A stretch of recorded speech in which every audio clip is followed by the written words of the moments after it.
Two eminent educational psychologists, Benjamin Babb and Matthew Mitchell, have asserted that a doctoral dissertation isn't worth much unless it advances theory and understanding of the phenomenon under study in the particular discipline. I'm interested in studying students who challenge us, that is, primary age students who act up, are disruptive, argumentative, or aggressive. These students disrupt instruction for themselves and their classmates, and also create stress for their teachers.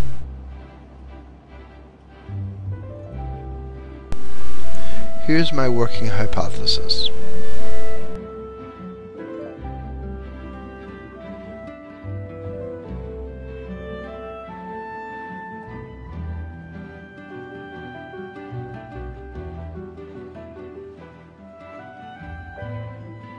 One challenge has been to find an established theory that matches my working hypothesis. I've created a concept map to attempt to explore some interwoven concepts and attempt to create a configuration that aligns with my understanding of how the main constructs interrelate. I need to work on my academic writing. I'm hoping that by creating a concept map and the seth3dpetchakucha9 will help me enhance my conceptualization of the issues and improve the cohesiveness, conciseness, and organization of my academic writing. Here's an overview of the mind map that I created. The gold rectangles indicate theory names. The person-environment fit theory is the closest match to my working hypothesis. All of the theories in the diagram play a subordinate or supportive role. One interpretation of using the person-environment fit theory within school settings posits that stress occurs when there is a discrepancy or gap between the student's needs and abilities and the affordances or supplies provided by the classroom environment. An alternative but similar interpretation of person-environment fit framework proposes that a gap occurs when there is a lack of congruence between the student's preferred environment and their perceptions of their current classroom environment. Fraser has done research examining this notion. When student needs are satisfactorily met, the gap between the student's preferred environment and the actual classroom environment should be reduced. Person-environment congruence should lead to increased engagement, and improved engagement can lead to improvements in cognition, behavior, and attitudes. Let's now explore the types of needs that need to be met in order to close the gap between idealized and perceived classroom environments. I've grouped these needs into clusters: sensory needs, self-determination needs, and needs for interest or meaningful content. Sensory needs refer to sufficient levels of sensory input as well as fine and gross motor movement. Occupational therapists describe these physical needs in terms of sensory diet. Antecedent movement activities, for example, such as aerobics, can improve engagement in the classroom.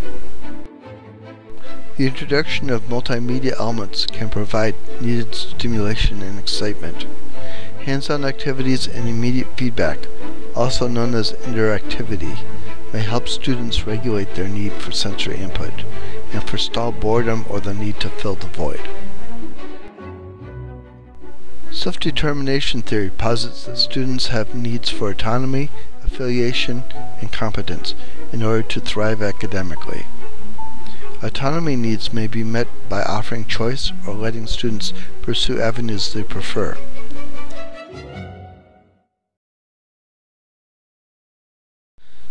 Affiliation needs may be met by offering group work with other students or by improving and maintaining a good teacher-student relationship.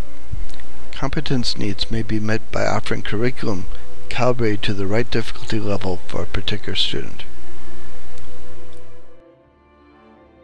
Interest theory posits that students have interests that develop over time. Some interests become stable, becoming lifelong personal interests. Students will actively seek out situations that will further their knowledge and understanding of these topics. Needs for interest may also be met through situational interest.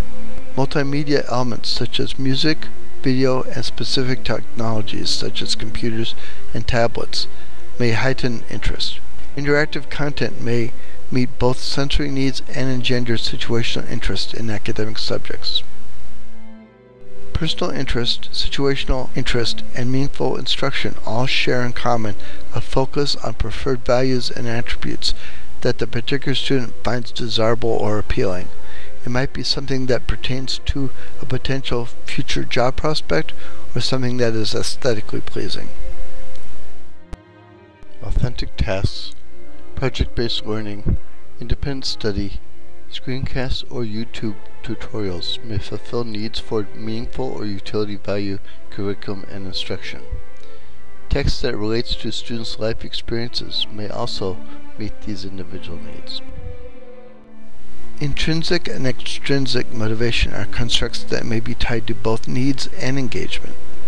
Some researchers see motivation as a precursor to engagement, while others see it as an equivalent construct.